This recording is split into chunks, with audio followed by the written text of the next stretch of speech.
hello.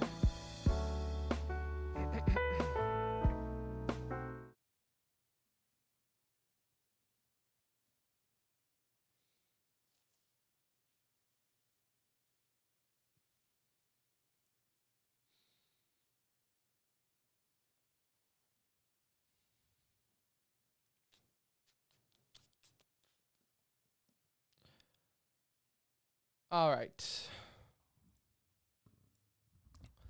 Let's get the show on the road. Hello, hello, hello. Anuj, can I get a mic check from you? Testing, testing, testing. 1, 2, 1, 2. All right.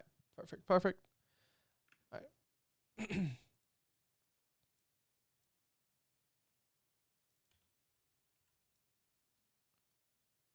Hello, what is up? Welcome to episode 338 of the Center Ring Esports podcast. And this is going to be the best episode ever because we got some Counter-Strike to catch up on, as well as a very special Clutch or Kick Call of Duty edition. Yes, Clutch or Kick, all Call of Duty topics to get to, as well as a packed e-news.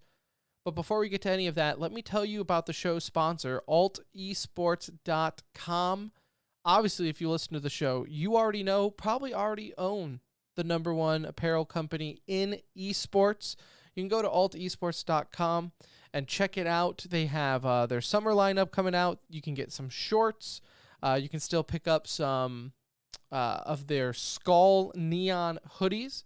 So when the temperature turns, which will eventually happen, I know you're saying, but Tim, it's June. Yes, but winter is coming.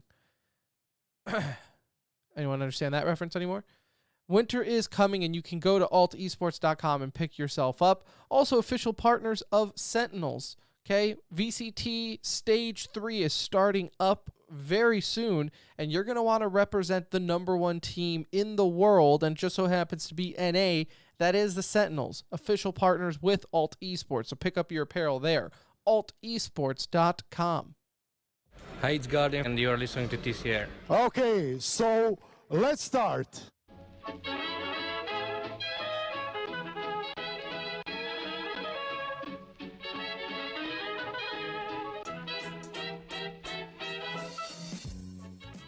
Hello, everybody. Hello, welcome. What is up? Welcome to episode 338 of the Center Ring Esports podcast, coming to you live and or pre-recorded from an undisclosed location. The date, June 24th, 2021. The time, 9:04 p.m. Central Time. Go ahead and follow us on Twitter, join our Discord, and do whatever you must do to make sure this show lives on into perpetuity. My name is Tim. I'll be your captain for this journey into esports, and alongside me, as always, is my best friend, my brown friend. It's Anuj. What's up? You got me thinking of Game of Thrones right now, dude. Gotta ask you. This makes me think of a question I got for you here. Okay, so I'm gonna just hit us off with a bang here. What is the right amount of time to pass before you go back and rewatch a series? Well, Anuj, you cannot rewatch it if you've never seen it before. But okay, aside from Game of Thrones, any series, Okay. like a good series that you've seen. So take Game of Thrones aside. First of all, that's weird that you I have know. not seen that. It's like right up our alley. I admit I've seen 3.5 seasons, maybe 4.5 seasons of Game of Thrones. And you just stopped? And I just cold turkey. I missed one episode and I never went back. I loved it. Loved it. And now, obviously, knowing everything that happens, I have really no desire to go and finish it. None. I mean, the last season obviously wasn't the best, but as a whole series, it was pretty damn great. And I also understand, like, if you know me, that is Have you seen Breaking Bad? Oh, Breaking Bad might be the greatest of all time. Okay, so back to the original question then. What is the right amount of time to pass before you can go back and watch a series? And like think long form series, right? Not like one season, two seasons. Yeah, Breaking Bad, Mad Men, right? Yeah. Those type of shows. Though Mad Men I never finished either. Kind of got boring. I would honestly say, like, if you're really into it, you might be fine doing once a year. Once a year? Once a year. I mean, unless there's like other shows out there and stuff, but I would not judge. I mean, look, yours and mine wife rewatches Friends once a month. So Nightly. It's a nightly occurrence in our house. That's what she has on. She has that or Gilmore Girls on when she goes to sleep, and it is. I have to turn it off like after she falls asleep. Yeah, no, so if you ask them, you can watch it immediately after finishing.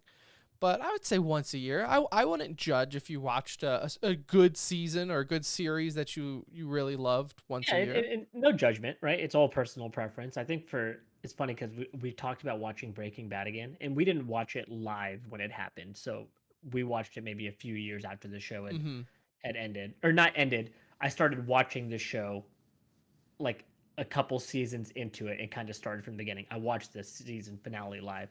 I still haven't been able to go back and watch it. I haven't either. I've gone back and watched a season, and I'm like, I still remember everything so vividly as I'm watching it. And I guess maybe that's it, right? Like a comedy's different, but Breaking Bad, man, even though it is to me like a top 5, like I said, might be number 1. I don't know. I would really have to think about it. But you're right. I've only seen it once, but it's just it's hard because it's hard to go back and replicate like those feelings of watching it the first time through. Like all the twists and turns and gut-wrenching moments, and you're right. Like if you know that stuff is coming, it's hard. Comedy is different. Comedy, you can know a joke is coming, still think it's funny, hearing it again. Yeah, it'll still give you the same type of laugh. You won't get the same type of emotion in Breaking Bad, I don't think, rewatching it. It's just too hard. Right. Too hard. Bring your top 3 shows to our next show. Okay. And maybe you don't even have to rank them. No. Just give me your top 3, because that might be too hard to ask, right? Like that's some homework required. You got to start thinking back a little bit. Like there, I would have to go back and watch it, again. But top 3 shows. Top 3, top 5, whatever you want. Bring a handful of shows to the next episode. And it doesn't matter. Comedy, whatever. It's just doesn't matter. Whatever I'm putting on the table. It can be anime for all I care. Okay. Just bring your top 3. It could be a 1 season. You know what? Okay, fine. It could be a 1 season thing too. I mean, I don't know much out there that would be 1 season. Can you think of Sword Art? Like Sword Art. Granted, it has 3 seasons now, but there's only 1 season that matters. That people talk about. All right. Yeah. All right. It's Death got me Note. thinking. Never seen Death Note. Look, it will shock. I really have not ventured in to a lot of shows. I like what I like, and I don't really get adventurous with my TV. If your top 3 are shows from the 80s, I'm gonna be a little disappointed. Well, no, I mean, first off, like I was childhood shows. Wasn't even born in the 80s, sir. Okay. Okay. I'll think about it. Breaking Bad, I can tell you will already be somewhere on. We probably both have that. Yeah. Sitting up there. That was incredible. Yep. And then the rest will probably be more or less comedies, but okay. All right. Who had a larger viewing audience, them or COD this past major? Honestly, a little sneak peek for a little clutch kick action there. Breaking Bad on Netflix still probably gets more viewers than COD. Yeah. Many years after the fact. But that is a sneak peek for some clutch or kick COD action, which we will do later in the show. Let's kick off, though, with some Counter-Strike talk, because we got some Counter-Strike catch-up to do. I know you weren't with us last episode as Kevin filled in. Thank you, Kevin. Oh, that also reminds me, before we get too far into it, Anuj will also not be with us on Sunday. Celebrating the 6-year anniversary. We're doing a staycation in Dallas for the weekend. So can't do that. So I think I'm going to opt for community night Sunday night. That's not allowed while I'm gone. Too bad. That's not allowed. That is not fair. Plus, we all know what a staycation means when you have kids. You just want to do the freaky stuff in a hotel room. That's it. Understandable. That's it. Spa day. We're gonna go as we learned too. As we learned on the LGBTQ chart, thanks to Any Key, we don't kink shame. Not at all. We don't kink shame. I thought that was always just a joke that I said, but turns out it's true. That's a thing. That's actually a thing. You don't kink shame. At least not in June, not in Pride Month. So yeah, probably just gonna do a community night then. So on Sunday. So I'll put it up in Discord. Whatever we want to play, who knows? It normally ends up being on Valorant, but we'll figure it out. Maybe throw Sea of Thieves as an option out there. Sea of Thieves, Xbox Game Pass. I think you can get it right now for $1. So Worms Rumble. I know Joey in Discord was saying he wanted to play that. We'll figure it out. It'll just kind of me being on playing some games for an hour or so. So yeah, hit us up in Discord. Let us know what you want to play so I can download it, because Steam sale is also going on right now, which, talk about something that's changed as you get older. The Steam sale used to be like breaking my bank account worthy of stuff, and now I'm like, nothing. I haven't bought anything on the Steam sale in years. That's Yeah. not even a joke. Nothing. Like, it's probably been like the fall sale that they do, summer sale. Probably haven't bought anything outside of a AAA title, right? Like I'm gonna get Call of Duty, sure, or not Call of Duty, Battlefield, but like I haven't bought anything on a Steam sale, and as honestly, I don't even remember the last game I bought. Because even now I look and like, well, half the stuff I can get on a Game Pass, whether that be Xbox or EA or something else. So I'm like, why? Which Tim shared this information with me today. I did not know this, and this is a more you know type moment here.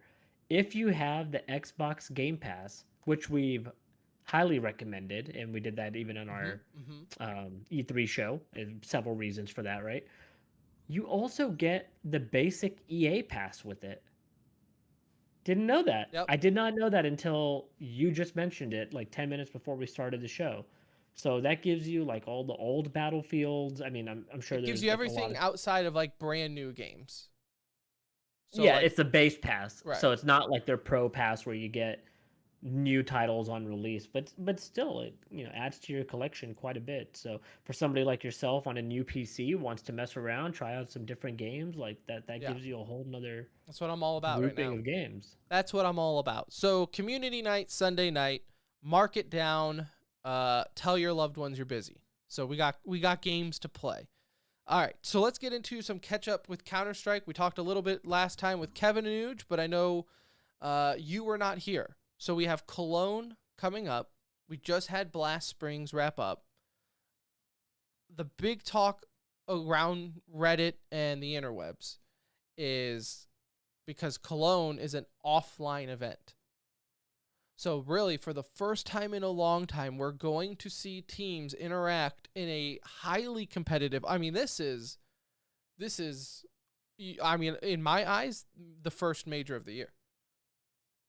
It definitely feels like it because you also have that play-in round that's happening. That's going to be 16 teams, and just some of the teams in the play-in stage. Nip, Mouse, Big, Vitality, OG. Bad news Bears. Bad News Bears, Evil Genius. There's so many, but there's still a ton of talented teams working their way through the play-in just to get to the big boy stage where you have basically the top 8 just sitting there waiting for you, right? And so, yeah, to finally go back to a LAN event, I don't think they're gonna have fans, right? I don't think so. I've tried finding that, and I cannot find that information. I think it's a fanless event, if I'm not mistaken. I will be shocked if it's a still just to get these guys back on LAN is super exciting. We've seen this happen already. It's not like Counter-Strikes are the front runners in doing this. This is already happening with several other esports titles. So it's nice to see Counter-Strike finally join the group, but it was a good tournament to wait for. I would have hated this to happen at DreamHack Open July. Like that really would have been disappointing for that to be our first, big LAN event. So for IEM Cologne, it's gonna feel like a major. This elevates the status of an already elite tournament, right? For you to be able to say this is our first time back on LAN. We saw what that did with Valorant for the VCT Masters, which again isn't a major for those of you that don't know. It's a qualifier to get into a major essentially. This feels just as big. Alone. Yeah, just it's like watching it. You can feed off the players' energies when it's on LAN. So. And this is $1 million prize pool. Fan, even just watching it online, you feel a different energy knowing that they're sitting right across from each other, and all the trash talking. Not that they may do face to face, but that they've done online. talking about how teams' runs are not as validated because they're doing it during the online era. Like, a lot of extra stuff matters in this tournament because it's on LAN. I said my piece about that last episode, and basically told everyone that you're dumb if you're still saying that Gambit, for example, is not a top tier team because it's all been online, right? It's this whole argument, and it's not just in Counter-Strike. Literally every esports under the sun, if it's been online, you're going to get people saying, well, it's online, it's completely different. I think Call of Duty was probably the worst about that, right? Like trash talking the online play, and they had issues early on. I don't think they have those same issues. Well, they're back on LAN now also, but they really gave the Fuel, or not Fuel, Empire, an incredibly hard time for being an online champion. Like discounted it almost completely to the fan like base. Take it off the record books. Essentially, like that's how it feels, right? Like that's how it feels like the fan base for Call of Duty feels. I don't agree with that sentiment. I think you can go along with it, like if maybe like at the start of COVID and the online play happened, and like you said, especially in Call of Duty or even here, it's like teams aren't really like playing on optimum connection sometimes, and it's just you weren't really built for, your infrastructure wasn't built for that type of online play at that high of a level. So maybe like in a Cloud9. I mean, that's really what happened. I'm gonna bank on that's what happened with Cloud9 CS. It was just because the online play. They were built for build LAN. a team for LAN, and then you go online. Like, unfortunately, you're just not going to win one game. If only Cloud9 CS were still around today, this would be their event. Oh, Cologne would be a guaranteed chip. And we'll never know. We'll never know. It had only they survived like 8 more months, we would have been in perfect shape. Does this go in reverse as well, Tim? So if people are saying teams' runs that are going on right now are not validated because it's during the online era, are teams that shit the bed all of a sudden since we've been playing online? Are they expecting them to all of a sudden be hosses when we get back, face to face? So this to me reminds me of Virtus Pro of old, right? The Polish squad for Virtus Pro, where they dominated events, but when it came to online qualifiers, they couldn't qualify for a high school tournament if they wanted to because they were just so bad online. And I don't think it had anything to do with online. I think it had everything to do with attitude about playing online. And so you can say that's why some of these top tier teams have dropped off, right? Maybe. But I don't necessarily, again, maybe for the first 3, I'll even tell you 6 months of this, I would take that argument. But right now, eventually these teams probably should have woken up and looked in the mirror and been like, oh, this is probably going to be it for a while and we should probably play serious. So no, I don't buy that. I think if you're one of these teams that people are saying that, hey, you're only good because this is online and you suck, well, if you're one of these teams then that are only bad because, or if you're a team that's only good offline, you equally suck just as much because we've now learned that you have to be good. I mean, you've always had to. Like, this isn't breaking news. You've always should have been good on both. Like, I don't think these teams are so close in skill in the sense of, like, say, we're just going to use this as an example. I know they haven't been on point as much, but like Astralis, right? At the start of all this, were number 1 in the world, and Gambit wasn't even in the conversation. I don't think there's such a difference between online and offline play to where you would literally swap them out right now. Yeah, no. I mean, I completely disagree with the sentiment. Gambit, first of all, has been winning tournaments since what? Looking back, since February.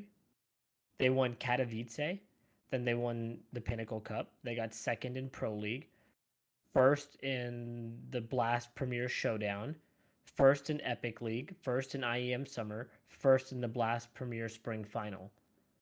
Like what more of a run do you need to show that you're not playing low tier teams in 95% of these events that I just listed off here? So I don't know what more proof you need to say a team is good. It's you're being, in my mind, pretty disrespectful to the teams that are winning, right? Virtus Pro is the complete opposite of the old Virtus Pro because this team has built their name during the online era. I do think those teams still have something to prove when we go online, but I don't Yeah, of discredit what course. they've done during the offline era, right? Or during the online era. I am not going to sit there and discredit everything that Gambit has done because they haven't played or won one of these events on LAN. They're beating the best teams in the world. They are the best team in the world, you know? And Yeah. so I mean, they definitely have something to prove. That there's no doubt about that. I'm not saying they get a free pass because of it, but they're still the team to beat going into the right. event in my I'm mind, not though. completely ignoring all this. Like, and I'd be lying to you if I said I look that I know what he's doing right now. But Thorin, because he's blocked both of us on Twitter, despite us never talking to him ever. So, Ever. fan of the show, listener Thorin. He used to post his rankings, and I don't know if he still does this, but he never included online play, never included online events. And he said that this is LAN only for his power rankings in CS. Which is okay during that time of life that we were in when there was Yeah, but 50 even then, it LAN always events, right? kind of bothered me because some of these online qualifiers I felt were just as important of getting into events. Because I guess in here, for these people saying like, oh, it's online, it doesn't matter. So playing against the top 15, 20 teams in the world, okay, online though, online means less than some podunk DreamHack event with Sprout in it. You know what I'm saying? Like, I don't understand how beating Navi or G2, Astralis, all these teams that are, Vitality, top teams in the world, but beating it online doesn't matter. But hey, if you beat a top 25 team in DreamHack, well, that was on LAN. So, whoa, watch out, everyone. Yeah, I mean there's got to be like a more in-depth conversation about this particular topic because then you start going into like tournament weights, right? What kind of weight are you putting to an event because of the teams that are in this event versus like you mentioned like a DreamHack Open where maybe you have lower tier 1 teams, tier 2, tier 3 and so forth, right? So that gets a little bit deeper. At the end of the day, Gambit's the number 1 team in the world. They're going to be the number 1 team in the world going into Cologne. There's a good chance they're the number 1 team Cologne coming or number 1 team in the world coming out of Cologne. And they're still going to be the team to beat. I mean that's just it. At the end of the day, they're playing so good. This team is. I mean, gosh, it does feel like they came out of nowhere. But now you just like go back and look at their history, and it's just incredible to see what they've done over essentially a 5-month period. And I think the competition going into Cologne itself is I just don't know what more you would want as a CSGO fan. Like you're getting a LAN event with the best teams. I'm telling you, it's gonna have major feel written all over it. Like there's just no doubt in my mind that yes, we have to wait till October, end of October for the real major, but this is gonna have those vibes, especially if we get like the right mixture of teams from the play-in to make it through and really give us like our top 15, 16 teams in the world. Like I think having Nip advance, Mouse the way they've been playing, Vitality, OG, these teams to get through is going to be really important to kind of help the overall pool. But I'm excited. This is kind of the first time I've probably been excited in a little while for a Counter-Strike event. They've all, it's been good and I've been watching and I've enjoyed watching it, but I haven't really been like, okay, I need to like make sure I don't miss this first round of matchup. Mm-hmm. Like I could tune in and it could be halfway through and I might watch 7 or 8 rounds and then tune out to something else. Like I'm okay doing that right now. This is going to be one that's going to grab my attention. I'm going to sit there and watch it pretty in depth. Yeah, so it starts July 6th, so we still have about a week and a half before we really have to worry about that. Heads up, though, July 6th, awkward Tuesday start. Don't like that. Don't love the Tuesday start. And it goes to This the stuff 18th. will bother me more when I'm no longer remote because right now I can just throw it up on the screen next to me and have it on very like not a true. big deal. But the awkward Tuesday start. So mark your calendars because it's a goofy start date as far as with the Tuesday morning play-ins. start is what it's going to be for us NA folks. Yeah. We're just going to be a a morning event for us. So Yep. get ready. But I'm looking forward to it. It's $1 million prize pool, like we've already said. I really do think this is going to almost be a major-esque, even though it is huge for some of these teams, especially because a lot of these teams have made roster moves already. So they've lost some of those RMR points going into it, right? So there is some ground for teams to make up, especially like, I don't know what expectations are for guys like MIBR, but like they're ones that desperately need it. FaZe Clan, right? They desperately need to make up some ground with the point region. So even if you just get out of the play-in stage and into groups, I mean, you know, you at least want some help there. So Yeah, and it's nice that the play-in and the tournament are like right back to back, so it'll just feel like one long healthy event. It's not going to be play in a week ahead of time, and then you go. It's like 6, 7, and then 8 through the 18th will be like the actual main event. yeah, So and I might now that I'm um, looking at this, I don't even know if this is an RMR event. Is it? Cologne? Has to I be. honestly couldn't tell you. The whole RMR Maybe thing it's still not. Maybe I'm confuses getting me my to this day. Circuit Points Pro Tour and Blast Premier, but I don't see. Oh my God, I stand corrected. I stand corrected. I don't think this is like an RMR major event. That blows my mind that this is not. But yet those Podunk NA tournaments that we saw like a month ago were like the. You know, I'll tell you the thing behind that I would say to kind of play devil's advocate here is Cologne has enough prestige on its own that it doesn't need to be an RMR event to draw attention, right? And to have value. That tournament already has enough value on its own. Getting the championship at Cologne to most people feels like a major, to most players is one of the most prestigious places to go play. It's like playing at Wimbledon, right? And so an RMR event going to a lesser tier event will then boost the value of that event that maybe had no value before. So it doesn't have to have $1 million prize pool for it to mean something. It's going to be a big event because it's an RMR event.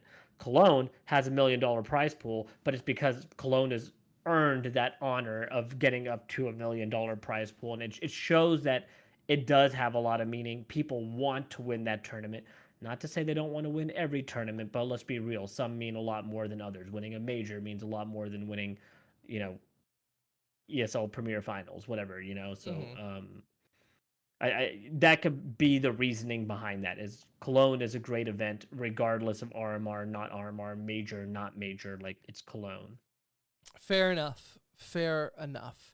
All right, so there it is, some CS talk for you. Let's get into some Clutch or Kick Call of Duty edition, because we've actually had some hot topics around the Call of Duty world, even just in the last 48 hours. This is all like new stuff. This isn't even like, oh, me and Kevin already talked about it and we're going to talk about it now with a new. No. This is like fresh topics out of like the last four. Listen, if you're a fan of esports drama and you're not following the Call of Duty scene, I don't know what you're doing with your life. I don't know what drama you're following. Like, it is Where is there like good juicy drama besides Call of Duty? it is all day around the clock drama. 24/7. You really get it from like players, ownership. Like you get it in so many different spots with Call of Duty. The amount of roster changes that take place in Call of Duty, you would think there's a penalty for not swapping out somebody on your roster within a 45-day window. You know, like it's it's kind of insane. It's like a league rule. You have to make a roster change after every event. Yeah, at least one. Or bench somebody, like do a replacement, right? Like something. So we have a handful of clutch or kicks to get to. Anuj, the major for this last stage 3 Dallas homestand, the viewer numbers, or stage 4, excuse me, we're going into stage 5. And then there's like is that right? Camps or whatever. Right? 5 and champs. Are we already that far in? Yeah. So stage 4 major was just wrapped up, the Dallas homestand. The viewer count is out. So this is the way it goes. Major 1 had 120,000 viewers. 2, 101. 3, 135. Big boost there. And 4 had a whopping 86,000. And I believe this is average numbers, correct? Yes, probably. Or I don't know. Maybe it's peak. I don't know. I think I saw it. It doesn't matter. doesn't matter. Peak, average, it could peak at 1 million, but if your average is 86,000, I don't really care what your peak is. So we'll go with doesn't matter for these numbers.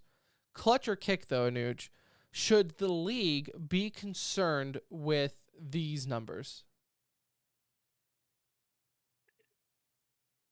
I'm going to kick it. I don't think so. I think you would be concerned if these are your numbers maybe heading into COD champs. Um, they can look at this and the only thing that surprises me is this was the event that was on LAN. That would be the one surprising thing is, hey, we paid all this money to get all these people together and do this on a, in a in-person facility, and are somehow our numbers dropped. Like the same exact reason we're saying to get more hyped up for Cologne and watch Cologne for Counter-Strike. Well, people should have been just as hyped for this going back online, and it didn't. What I think happens with Call of Duty, and it's cyclical, is the game just gets a little old throughout the year. And this is not one of the best titles we've ever played, right? It's considered an average Call of Duty at best. Like the game engine is fairly average. I mean, the game is just average. That's what it is, right? So people are not in love with this particular game. You had E3 a week before, and hype starts building around other games, and people have already kind of veered off of your game. In fact, I think those people that are probably playing your game are playing Warzone, so they don't even give a shit about CDL. They care more about the World Series of Warzone. That will have crazy numbers. The World Series of Warzone compared to CDL, they don't even want to record that. They don't want to pull all the numbers from people that are streaming it or playing in it, because it would really just hurt the overall look. But look, it's towards the end of the year. We have a new Call of Duty just a couple months away. I think champs, if this was a lower number for champs, I would be wildly concerned. But I think that'll also hit some pretty crazy numbers. So I would like to have this conversation again after champs and see what kind of the average viewership is there. But for this, not too concerned. I just think it is what it is for Call of Duty. Like the game is towards the end of its life cycle, and it's not one of the best. So feels kind of normal that this could happen. It's also a holiday weekend. It was my birthday, so maybe a lot of people are out celebrating that. Also Father's Day. I don't know if that really would take a hit with the viewership count, but maybe people are getting tired of Atlanta, Dallas. And I've said this before. Optic was also out relatively early in this which event, we've learned. right? When Optic is out, the fans are out. And that doesn't matter if it's online or LAN. If it was Optic in Dallas in the finals, what would that average viewership number look like? I mean, I think you're breaking season records at that point. Probably 150 plus, right? Yeah, because we've seen it in person. And when Optic loses at an event, the event turns into a ghost town. The event's over. It's done. I would say too. I would like to say they should be nervous, but I'm going to say kick as well. Like, are these stellar numbers? Some are, but the fact that your last one was the lowest one, I guess is whatever. But I don't know what their expectations are, right? Like, are you going into this expecting, hey, we're going to have Valorant and CS numbers? And I don't think that's their expectations. And if it should be, then they don't know their own esport, right? I mean, hell, we even had Crim6 on our show, and he even called Call of Duty a tier 2 esport. Like, even the players kind of are aware, like, yeah, like, it's a very passionate group of fans and players, right? But we don't pull the numbers. Right. If you're power ranking it based off of passion, it's an S tier esport, right? But based off of viewer and popularity, it's a tier 2 esport. Like, that's it. Like Call of Duty is a tier 1 game, the esport is a tier 2 esport. Like, you could distinguish the two, right? Like Call of Duty Warzone, tier 1. CDL, tier 2 for esports. It's just the way it is. And so I think these are kind of what you're seeing, are tier 2 numbers. So and it's also difficult to compare because it's on YouTube, and you just don't know what numbers these would be like on Twitch. Like, I know, I mean, you know it would be higher. Right. That's one thing you do know, is the number would be higher if it was on Twitch. But if you told me old Counter-Strike is moving to YouTube, I'm gonna go to YouTube to watch it. Right. At I the just same think the time. window streamers, the window shoppers, For sure. you That's know, that's the 10, 20, 30K you're gonna be missing, maybe right. more. Yeah. So I agree. I think kick for both of us. It's are they great numbers? No. But the question was, should the league be concerned? Not really. All right.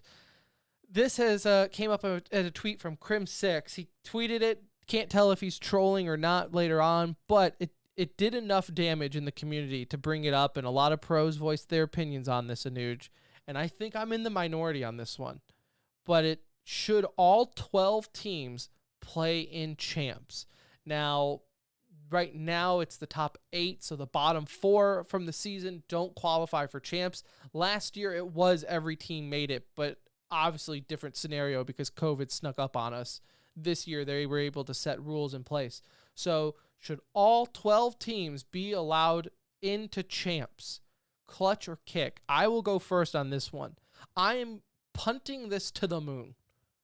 I don't think all 12 teams should qualify for champs. I understand why a fan from a look, I'm a Lions fan. I would love nothing more if they were qualified into the playoffs by default every year. Sure. But at the same time, I also know it would be straight garbage if they were.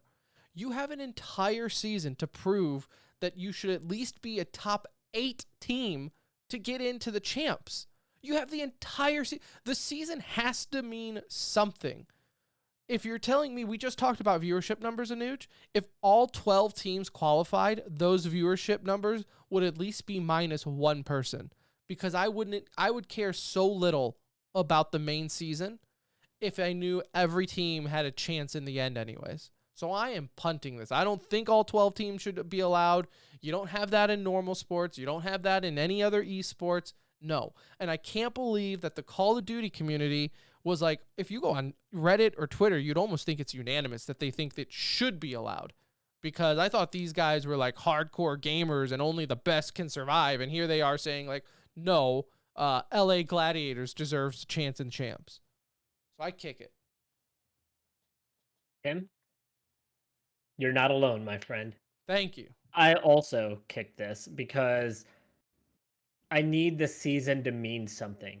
I don't need the season to just be 4 little mini championships and then I'm just waiting for the end game, right? Like if everybody gets to qualify, I thought it was cool for year 1 to do that. I really do. I didn't hate it. And I wouldn't hate it if they came out and told me today that everybody gets to play in it. Like I wouldn't sit here and light a fire under them and throw it in yikes. Like I really wouldn't do that either. So I got to be honest on both sides. But if you're asking me for my preference, I would like the regular season to mean something. And this is a big way to do that. I think the bigger flaw here is the number of teams. I don't think 12 teams is enough for Call of Duty. I do think it needs to be 16 or 20 teams. And I think that would then help this issue and they could bump that number up to whatever they wanted and it would feel a little bit more healthy because right now there's just so much talent on every single team. There's a favorite player on every single team for somebody. Like there's just not enough teams, I don't think. I think they need to expand the league. Now that's a different issue, right? Like they need to figure out if there's enough investors out there to add 4 more teams that are willing to pay for home sites and things of that sort. What cities do they even want? So that's a whole nother issue, but I do want the season to mean something. I'm okay with a couple of teams not making it. We saw it last year. We did have a little bit of a run by, who was it? I think it was Thieves last year that made a little bit of run. I don't know if they wouldn't have qualified in terms of being a top 8 team throughout the year. Maybe they would, and maybe they wouldn't have. I have to go back and look. But for the most part, Optic the teams made a that were good run. Like Optic last year, same thing.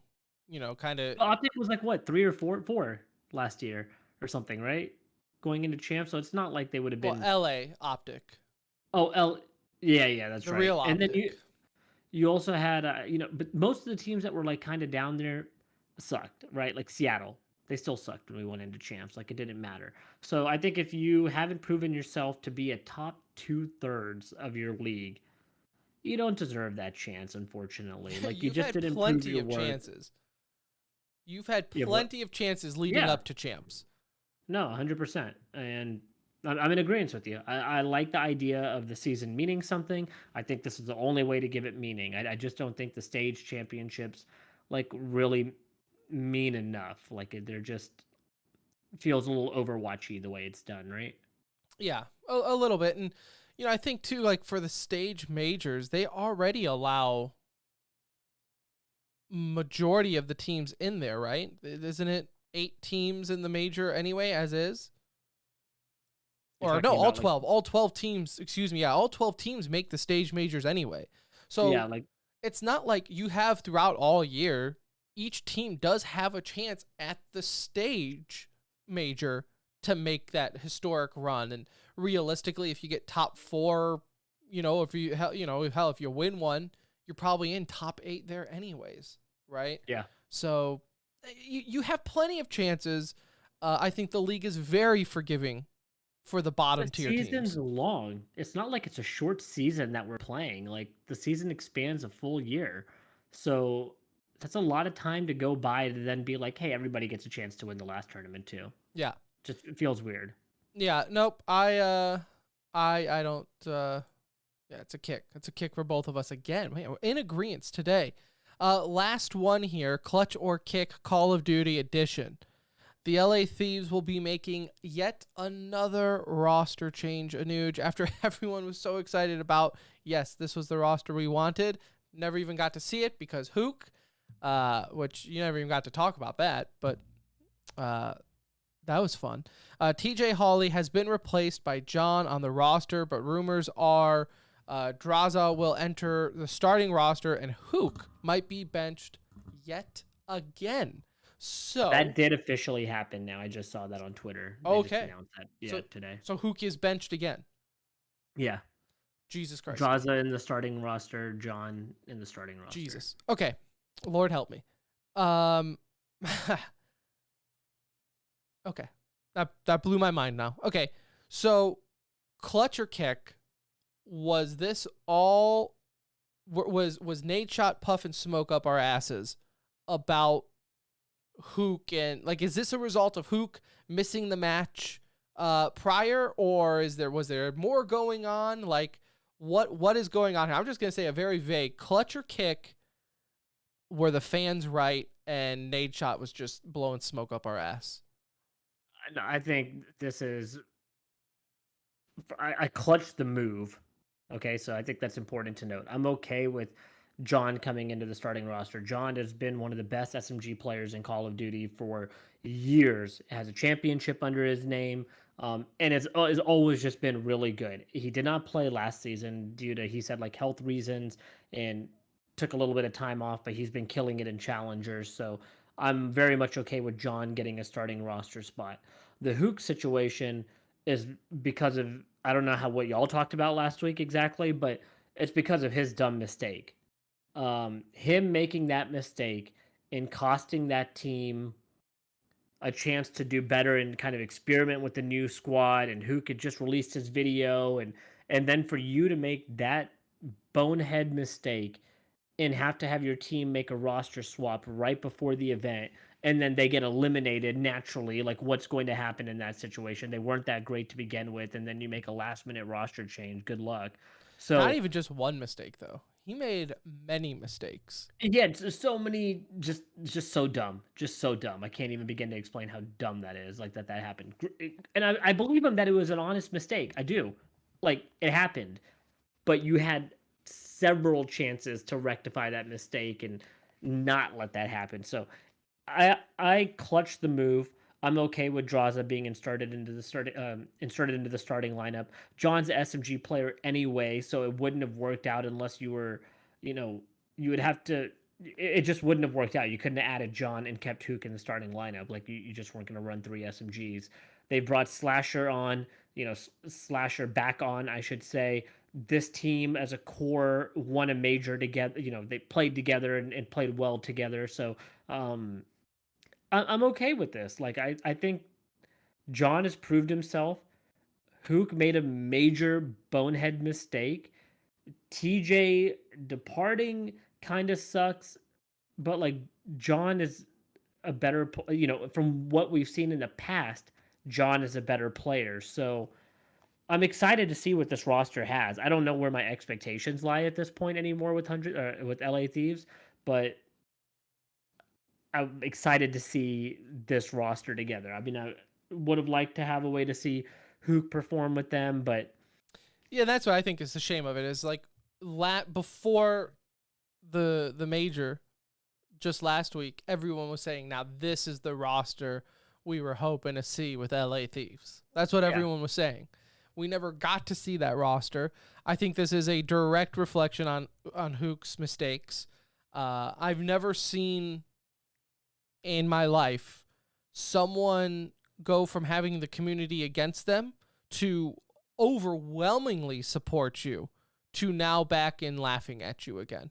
yep, Like the drama that he did, and you know what, I'm not saying like, oh, the stuff he called, listen, his video still holds warrant, right?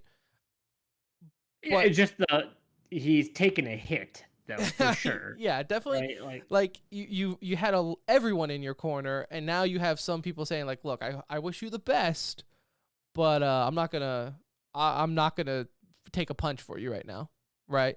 I'm not upset at LA Thieves for being mad at him. No, because Like like we've said, he first made a typo on his COVID test or paperwork, whatever. right? And then his saving grace would have been, well, can we see your ID, sir? I don't have my ID. I left it at the hotel. Well, can you turn around and get it? I can't because I'm already an hour late to the event. Like everything he could have done to screw this up, he did. Yeah. So, Really, I mean, really, everything he could have done, every bad decision you could have made in that situation, you did. So I don't feel bad for him losing his roster spot. Like it's a job, yeah. you know? And I thought he deserved a shot on that roster. Well, guess what? They gave it to him and he blew it. So I'm not going to sit here and pity him in this situation. It still sucks what he's been through and what he had to deal with the whole Empire situation and the rumors that were going on around about him. But he was also given another opportunity to get back on this roster and perform. And you had the community behind you. You made several bad mistakes and now you lost your spot. So good luck. I'm sure we'll see him next year in the league. He deserves a chance to be in the league, but just not right now. Like whatever's going on there just needs a minute to kind of settle and just we'll see what the future lies for him at this point. Yeah, and we'll see what happens with LA Thieves because obviously they spent a lot of money, rumored, to get Hook over there too, right? So I don't know how quickly they're willing to abandon that project either, right? With one stage to go, champs, you even qualify for champs, who knows? If this team performs well, though, then they're not even going to look back. Well, at that no, yeah, situation, because that's right? just not how esports work, right? Yeah. Traditional sports, you might get away with it. Esports, no. As soon as you see someone, it's almost like F1 racing. There's no in that guaranteed sense. contract, so at the end of the day, they cut them loose. They're not paying a salary anymore. Right. So Yeah. they just take the hit with what they've spent. Right. So we'll see. We'll see what happens there. But a good clutch or kick Call of Duty edition.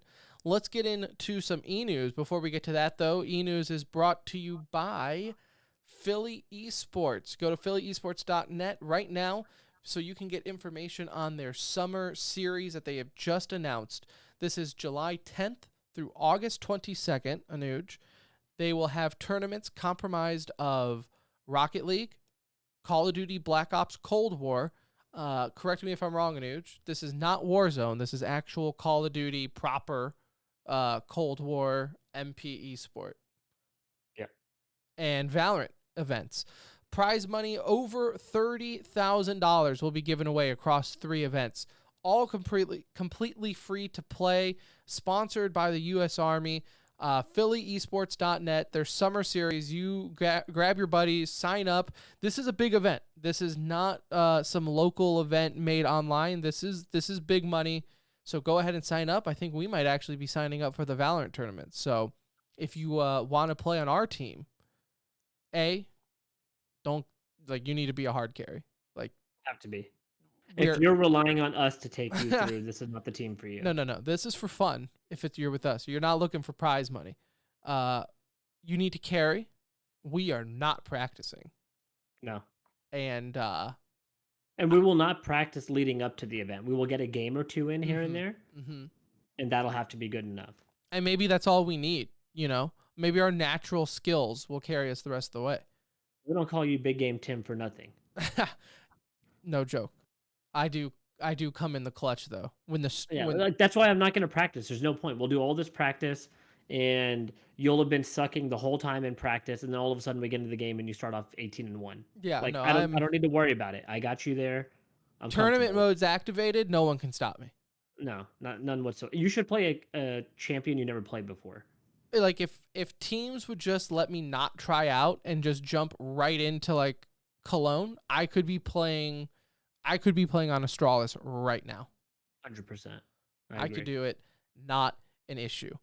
Launders, if you want to come and play with us, you can easily do it. Van Sealy? Yeah, we can get Vansili involved.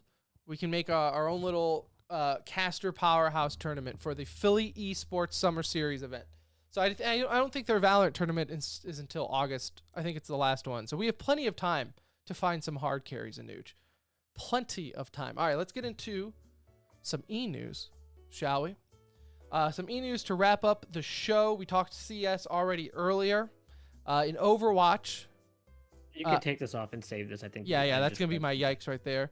Hitscan's got a little bit of a nerf in the experimental build, Anuj. Their drop-off damage dropped from 50% to 30%, or flip it, 30% to 50%.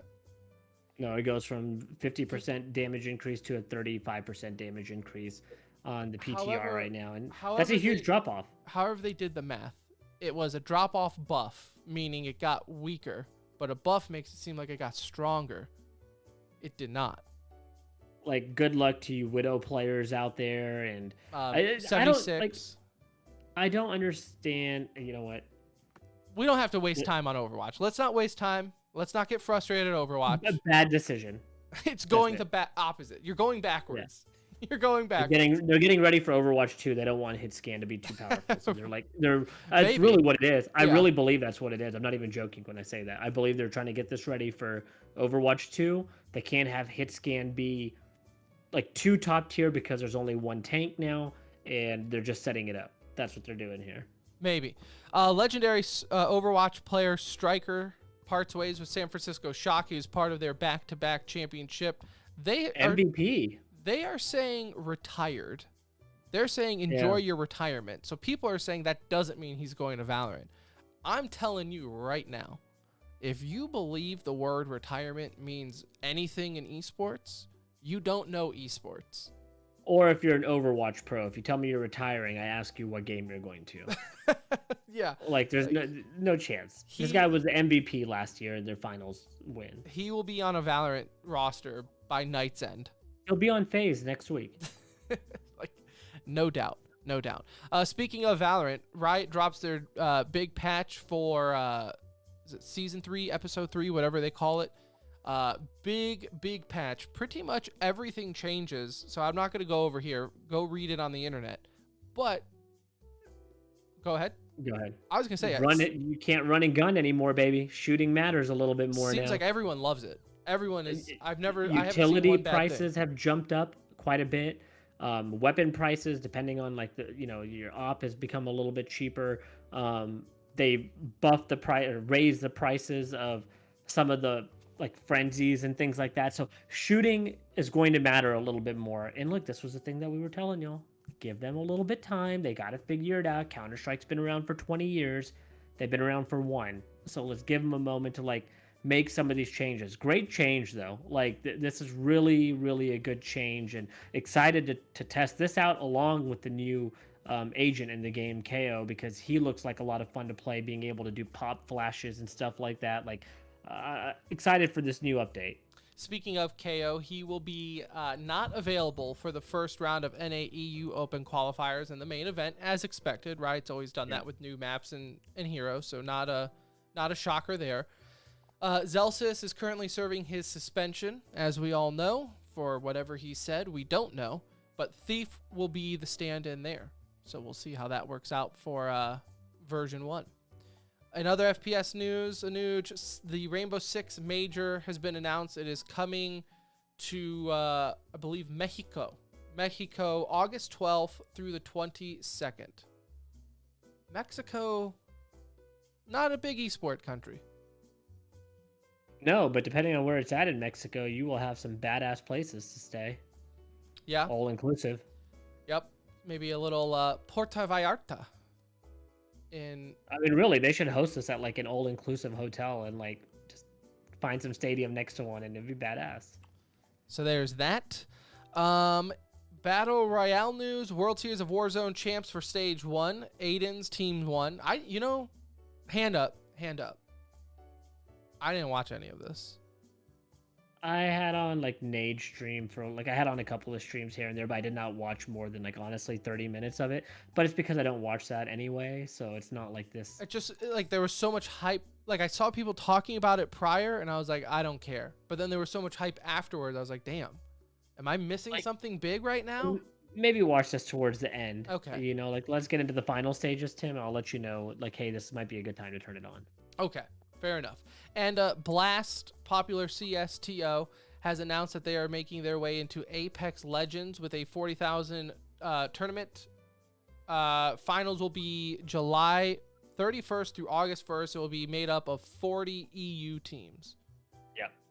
So, two things there. Very excited because I love Blast Productions.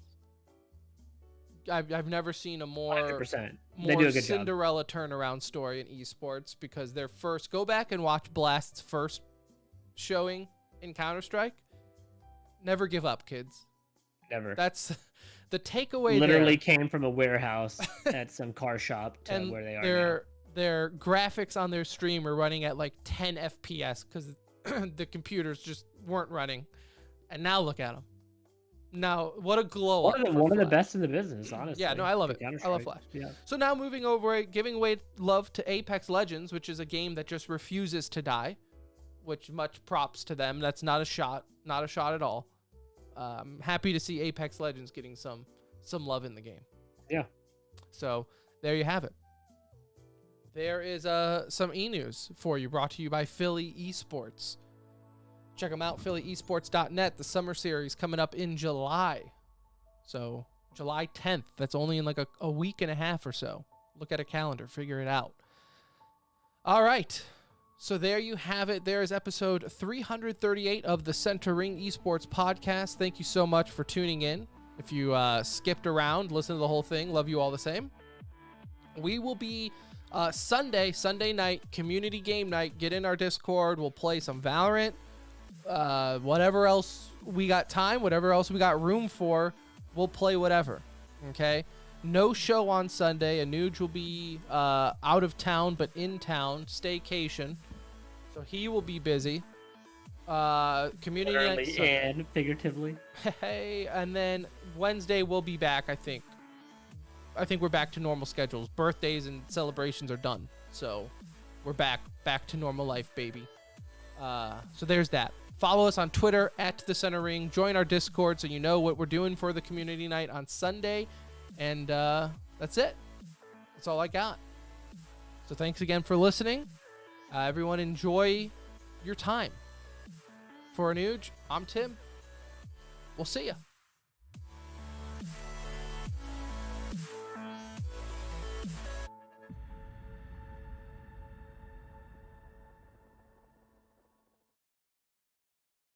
I'm about to install. What game? Need for Speed. Bro, I've been looking at some Need. I have the Need for Speed.